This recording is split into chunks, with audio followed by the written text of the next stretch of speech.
kingdom of Kush collapsed in the 4th century AD. But evidence has recently come to light that some of its people migrated across the plains of Kordofan towards the Nuba hills.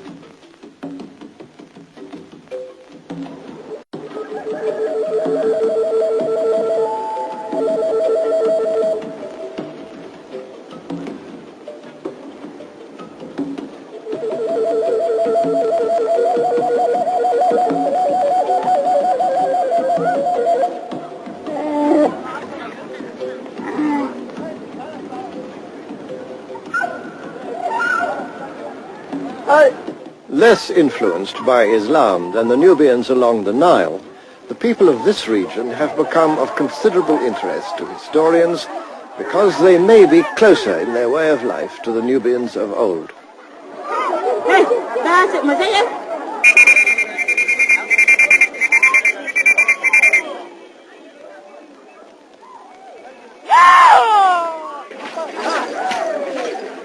As it happened, we chanced on a special day among these Nuba people, a bit like a cup final.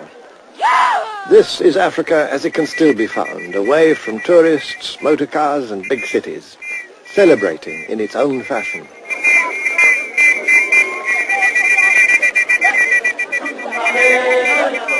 A number of cultural links have been found to suggest that these people may well share a common heritage with distant ancestors who lived in the time of the kings and queens of Kush.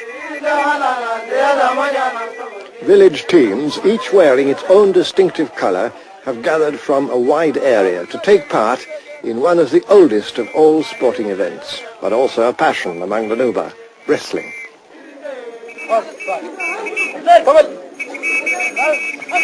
So intricate are the rules governing not only the contest itself, but also exactly who may wrestle with whom on the basis of family relationships, that it's almost impossible for a visitor to follow all the moves. But for the historian, there's another close relationship between the Nuba wrestling of today and that of ancient times. Dating from around 2500 BC, these vivid paintings have been copied from an Egyptian tomb at Beni Hassan.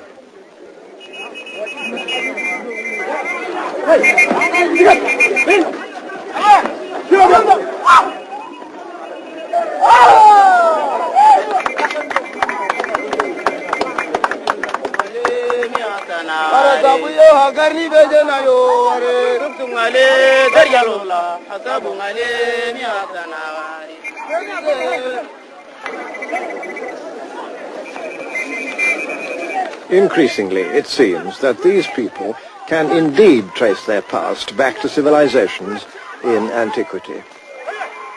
And their ancient sport provides one more small piece of evidence of a continuous social tradition that's lasted for centuries.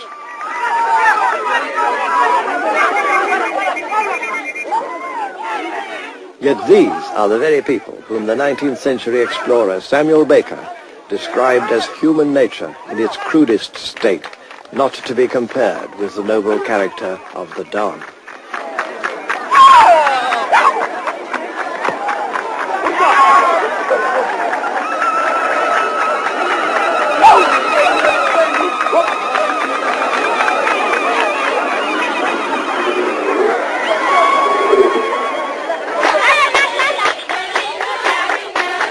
After the contest comes the celebration.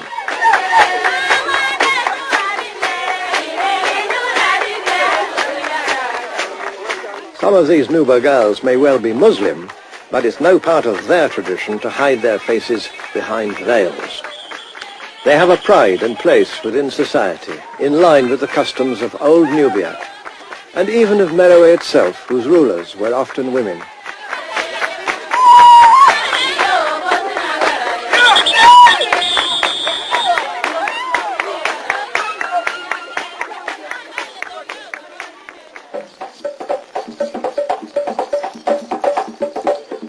In another part of the Nuba Hills, just a few miles to the southeast, the teachings of Islam have made no headway at all.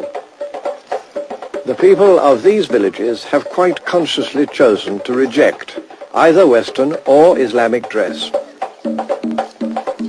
Free spirits under an African sky, young girls dance as much for their own pleasure as for the spectators, breathing life into these astonishingly similar images of Nubian dancing girls, performing for the pharaohs 5,000 years ago.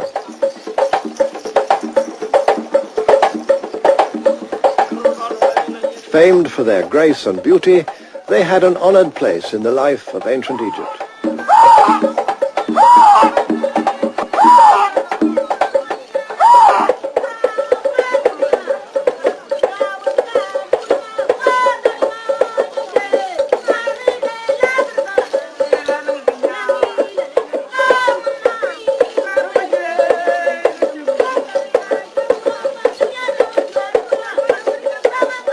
That the one should still be regarded as primitive and the other as part of the world's cultural heritage reflects on the ignorance and prejudice of the modern world, and not at all on them.